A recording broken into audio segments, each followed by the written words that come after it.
You have worked with lists in Python, but do you really understand them? I mean, sure that you have worked with list methods like append, index, insert, pop, remove, reverse, sort, and many more. But do you know how Python lists are so flexible? Well, if not, then welcome. I am TCH and this is List.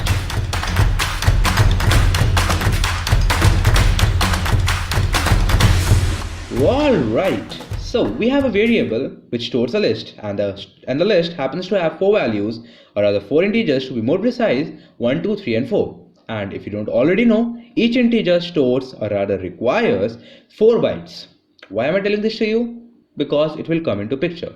But before that, let me just tell you how is this list stored inside a memory. So for that, let's see our memory. Let's see our RAM. What is RAM? Random access memory. So it's a memory wherein your code runs.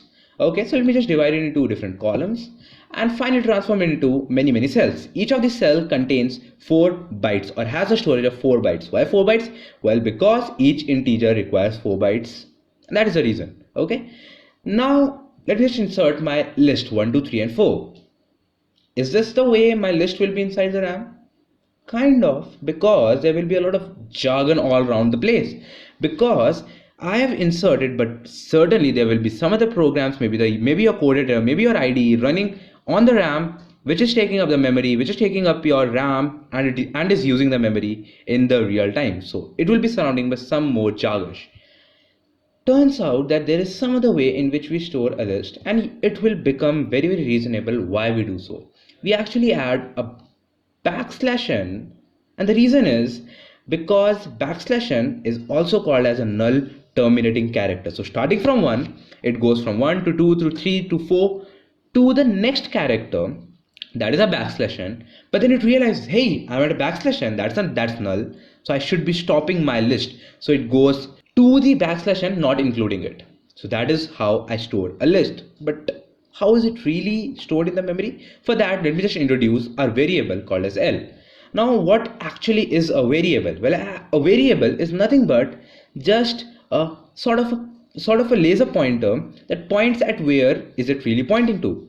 Now, if you already know something about pointers, they might be too complicated, but I'll try my best to keep them, or rather to make them as oversimplified as possible. So, well, there is an arrow, and in our case, that arrow will be pointing towards just 1. So what is L? Well, L is actually a pointer to 1. And when I go to 1, well, it says, okay, I'm at 1. So if I want to print or rather iterate all through my list, what happens is it goes to 1, then 2, then 3, then 4, then it goes to \n, and then it realizes, hey, I'm at a null terminating character. So it crashes, or rather, it tells the program, hey, I'm at a null terminating character, so that is it for the list. Don't include me, that is it. Okay, now let me just clean everything and be here. Okay, and for our next method, let me just even clean all of the jargon, because now you know it will be there. So I have a plain simple list. Keeping it even simpler, we have a part of a RAM that inside which our list is stored. Okay, so it has 1, 2, 3, 4 and a \n. Now, how are you really going to add 5 to it? Because, well, there's no more space. Yeah. And if you really remember, we don't have space in our list because it is already filled of jargon. So right there, what we actually do is we create a different copy of a list right below.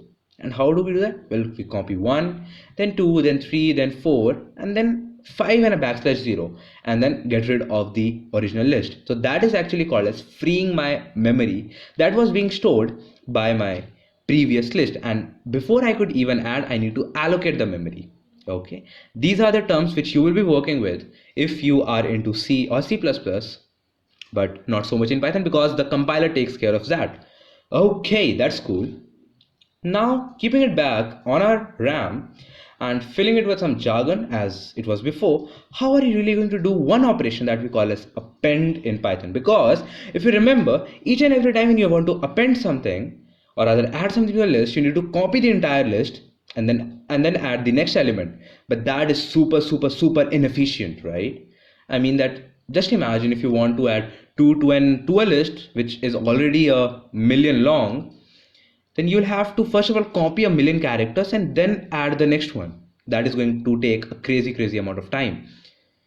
I mean, yeah, we might have some really good computer, but whatever. So how does this work? Because, well, of course, we all know that we don't have space on a RAM to do so. Here is where Python plays really clever. What Python does, well, it creates memory, or rather some empty memory inside wherever the list is. So it creates 1 2 3 4 empty space backslash 0. So when I want to add something like 5 and 6, I can very simply just add that and I don't have to worry about it. But now if I want to add something, well, now I have to do again the same thing. But the thing is that while copying the list, I will be creating some more empty list, or rather some more empty space on my RAM.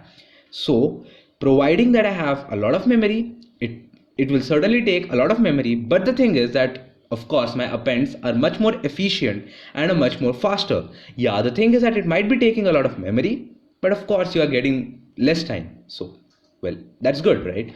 So this is how a Python interpreter, or rather a Python list or an array works. Now, this sort of a thing that you just saw are always inside a dynamic programming language. We have a lot of examples. Some will be Python, JavaScript, Ruby, Julia, and many more counting, right? And the thing that you just saw is called as a dynamic array. Now, can you answer the question that certainly that dynamic array is first of all much more useful than a normal array, no doubts in that, but is it the most efficient? And it turns out that the answer is it's not. So what is better? Well, that will be the story for some other video. Stay tuned and subscribe for more. Bye bye.